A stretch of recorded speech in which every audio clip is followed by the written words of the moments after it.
बिस्मिल्लाहिर्रहमानिर्रहीम, अस्सलाम वालेकुम। मैं हूं ईसा नकवी। आज जुमा 24 सितंबर है। अक़वाम मुत्तहिदा जनरल असम्बली का 76वां इजलास न्यूयॉर्क में जारी है।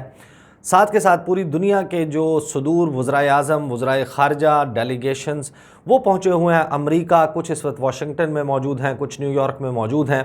आज का दिन 24 सितंबर आलमी सियासत के हवाले से बहुत अहम है। इस वीडियो में मैं आपको तफसील बताऊंगा कि गुज़श्ता 3 रोज़ में जो डेवलपमेंट्स हुई उसके बाद आज 24 सितंबर को क्या होने जा रहा है वाशिंगटन और न्यूयॉर्क में बैक वक्त, और इन डेवलपमेंट्स ने किस तरीके से शेप अप करना है आलमी सियासत को, चीन और अमेरिका की लड़ाई को। वन बाय वन इसके हवाले से बात कर लेते हैं। पहला है मामला फ्रांस का। अभी तक जो है वो जो डेवलपमेंट हो चुकी है, मैं मुतादिद वीडियोस कर चुका हूं, तो I will not go into the background, बहुत तवील हो जाएगी वीडियो। फ्रांस जो है वो अभी तक नाराज़ है, बफरा हुआ है।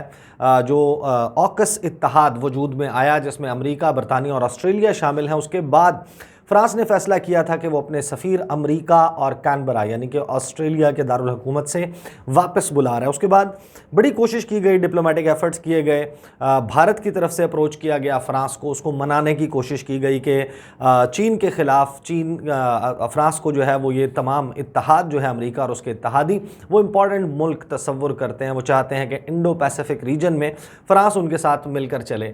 लेकिन फ्रांस ने भारत की इस दरख्वास्त को रद्द कर दिया।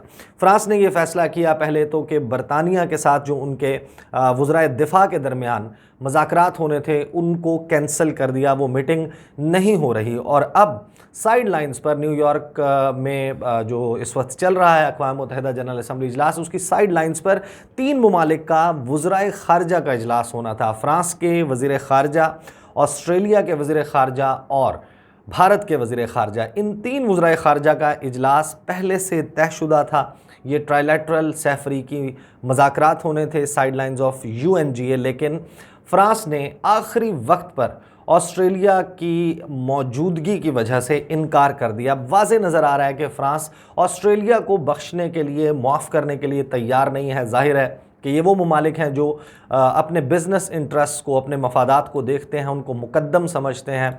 फ्रांस के जबड़ों से अरबों डॉलर्स की डील, डिफेंस डील जो है वो खींच कर अमरीका जिस तरीके से लेकर गया, लेकिन अमरीका का मामला थोड़ा सा मुख्तलिफ नज़र आता है। फॉलोअप में 2 चीज़ें हो चुकी। एक तो फ्रांस के सदर इमैनुअल मैक्रॉन और US प्रेसिडेंट जो बाइडन, इनके दरमियान टेलीफोनिक कन्वर्सेशन हुई।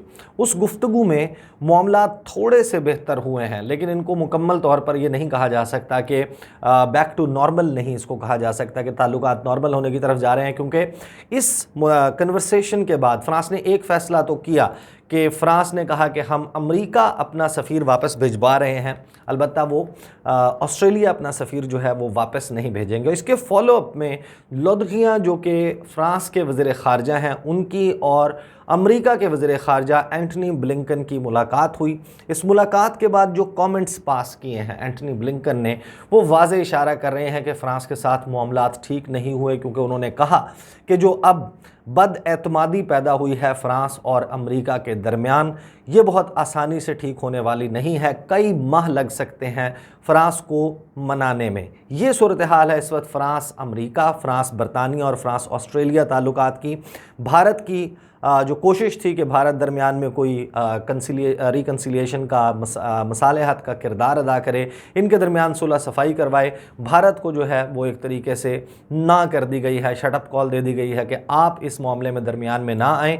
हमारा जो आपके साथ मिलकर ऑस्ट्रेलिया के साथ भी सैफरीकी मुज़ाकरात थे वो मनसूख हो गए हैं। इसी तरीके से जो साइड लाइन्स हैं उस पर नरेंद्र मोदी कटिंग करवा के, दाढ़ी उन्होंने अभी छोटी करवा ली है, अमेरिका जाने से पहले वो वहाँ पर पहुँचे। उनकी मुलाकात हुई है ऑस्ट्रेलिया के वज़ीर आज़म स्कॉट मॉरिसन के साथ। जो पहला दिन था उनकी, ज़ाहिर है कि जो अमेरिका की नायब सदर हैं उनके साथ भी मुलाकात हुई, और स्कॉट मॉरिसन के साथ भी। स्कॉट मॉरिसन के साथ जो मुलाकात है उसमें फिर उन्होंने जो है वो दोबारा से इंडो पैसिफिक स्ट्रेटजी के हवाले से बात की, फ्रीडम ऑफ नेविगेशन ऑपरेशंस की बात की, मिलिट्री कोऑपरेशन की बात की, डिफेंस कोऑपरेशन की बात की, और आलमी फोरम्स पर चीन के को एक टफ़ टाइम देने के हवाले से कन्वर्जेंस जो आइडियाज़ में भारत और ऑस्ट्रेलिया के है वो नज़र आई। और इस सारे मामले पर चीन जो है वो बहुत सीख पा नज़र आता है। मैं अभी कुछ देर पहले देख रहा था जो ब्रीफिंग वीकली प्रेस ब्रीफिंग होती है चाइनीज़ फॉरेन मिनिस्ट्री की, उसमें ली जियानज़ाओ जो तर्जुमान है चाइनीज़ वजारत ख़ारजा के, उन्होंने ज़ाहिर है कि मुख्तलिफ आलमी अमूर के ऊपर गुफ्तगू की, लेकिन जो ऑस्ट्रेलिया स्पेसिफिक फोकस्ड क्वेश्चंस थे उस पर उन्होंने 2 से 3 इंतहाई अहम मामलात सामने रखे हैं। ये मंजरनामा समझना इस वजह से बहुत ज़रूरी है क्योंकि इसकी बुनियाद पर आज जो होने वाली डेवलपमेंट्स हैं उनको समझने में आसानी होगी। 24 सितंबर को ली जियानज़ाओ ने 2 बातें की। एक तो इंसानी हकूक़ की खिलाफ वर्जियाँ ऑस्ट्रेलिया की जानिब से जो की जाती हैं उनका बड़े ही ओपन मैनर में, बहुत ही खुले अंदाज में उन्होंने ऑस्ट्रेलिया को हदफ तनकीद बनाया। उन्होंने कहा कि ये जो ऑस्ट्रेलिया है इसके फ़ौजी अफ़गानिस्तान में आम शहरियों के कत्ले आम में मुलव्वस रहे हैं। ज़िबा किया है इन्होंने अफ़गानिस्तान में लोगों को, ऐसे लोगों को जो मासूम शहरी थे उनको भी मारा गया है, टारगेट किया गया। इसी तरीके से जो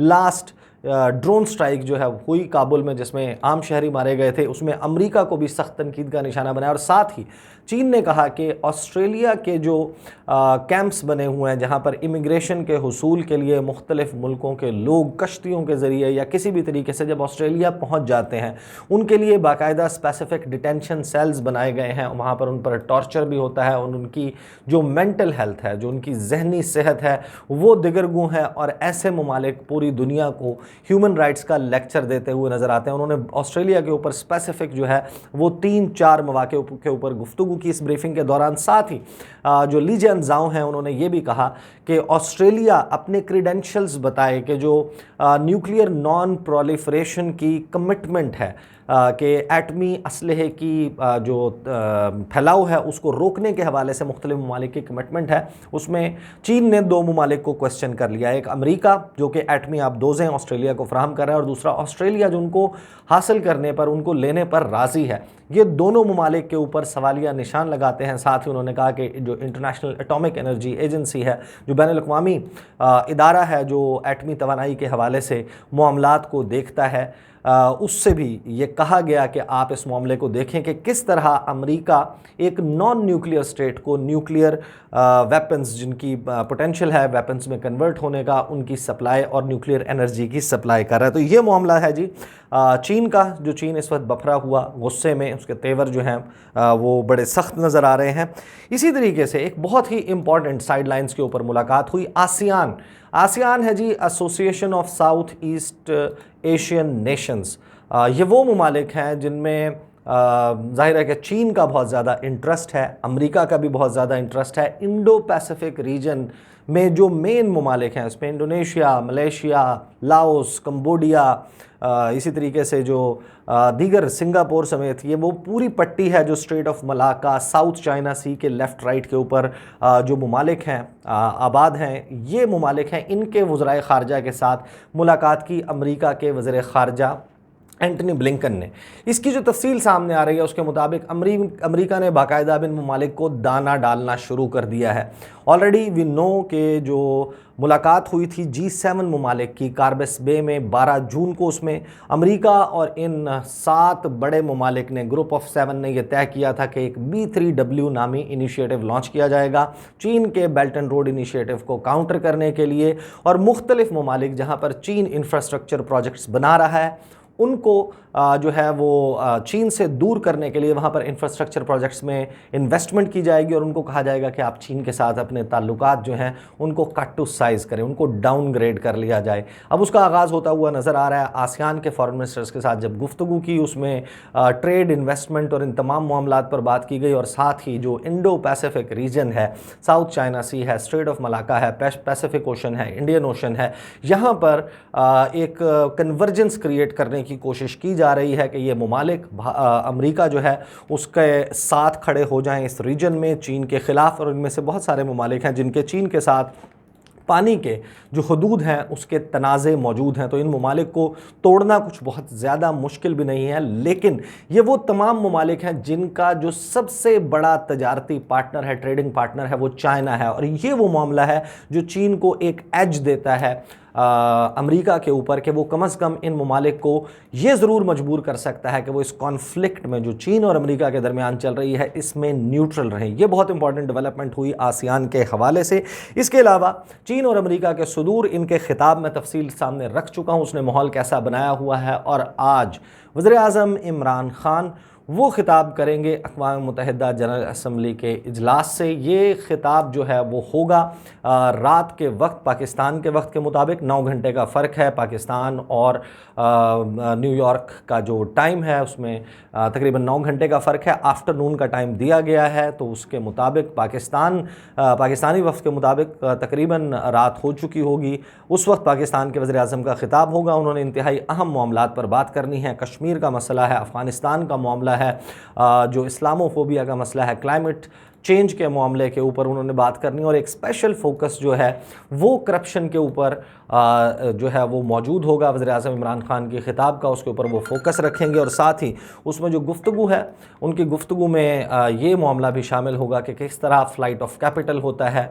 जो करप्ट लीडर्स हैं थर्ड वर्ल्ड कंट्रीज़ के, तरक्की पजीर ममालिक के, वो किस तरह पैसा जो है वो ले जाकर जो तरक्की याफ्ता दुनिया है वहाँ पर जो मज़ीद पहले से दौलत से लदे हुए ममालिक हैं वहाँ पर उनकी दौलत में इजाफ़ा किया जाता है, और फिर वो ममालिक जो हैं वो मनी लॉन्ड्रिंग के हवाले से इन्हीं थर्ड वर्ल्ड कंट्रीज़ को, इन्हीं तरक्की पजीर ममालिक को डिक्टेट करते हुए नज़र आते हैं। जब मनी लॉन्डर होकर पैसा उनके पास पहुँचता है उसके ऊपर एतराज़ नहीं किया जाता। तो ये तमाम मामलात हैं जिस पर वज़ीर-ए-आज़म इमरान खान बात करेंगे। अब बात कर लेते हैं कि एक बहुत ही अहम डेवलपमेंट जो आज होने जा रही है अब से थोड़ी देर के बाद, और हो सकता है कि जब आपके वीडियो देख रहे हों उस वक्त ये इजलास शुरू हो चुका हो, चौकड़े का क्वाड्रिलैटरल सिक्योरिटी डायलॉग, क्वाड है जिसमें जापान, ऑस्ट्रेलिया, भारत और अमेरिका शामिल हैं। अभी तक ये एक फॉर्मल मिलिट्री अलायंस नहीं है, ये फ़ौजी इत्तेहाद अभी तक नहीं है। अगरचे ये मिलकर बहरी जंगी मशक़ें भी कर रहे हैं, ये मुख्तलिफ़ किस्म की स्ट्रेटजीज़ बना रहे हैं। जो बाइडन ये कह रहे हैं कि मैं जो है वो हेल्थ सिक्योरिटी के हवाले से हम मिलकर काम करें, इकनॉमिक कोऑपरेशन के ऊपर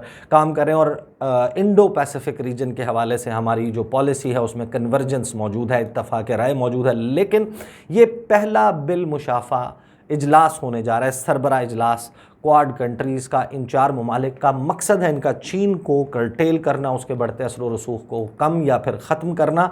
और आज जो है क्योंकि क्वाड के अभी तक डिफाइंड क्लियर ऑब्जेक्टिव्स सामने नहीं हैं, लेकिन आज का जो सरबरा इजलास है वो तयन करेगा कि क्वाड ममालिक किस किस्म का कोऑपरेशन जो है वो करने जा रहे हैं, किस समत में ये मामलात जाने लगे हैं। ये बहुत अहम होगा, और पाकिस्तान के हवाले से और इस खित्ते की इलाके की सियासत के हवाले से एक इंतहाई अहम डेवलपमेंट जो आज होनी है।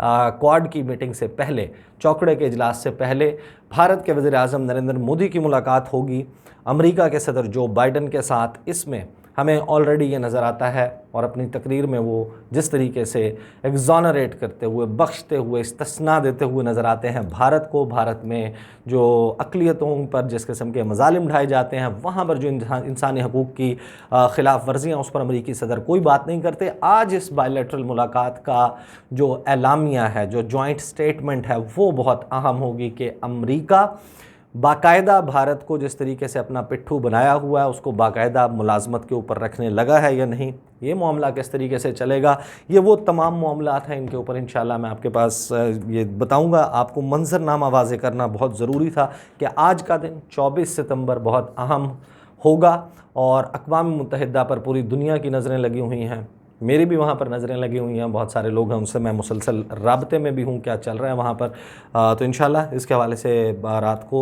या फिर कल सुबह इंतज़ार कीजिएगा, आपके सामने तफसीलात के साथ हाज़िर होऊंगा। अगली वीडियो में आपके साथ मुलाकात होगी। मुझे इजाज़त दीजिए, अल्लाह हाफ़िज़।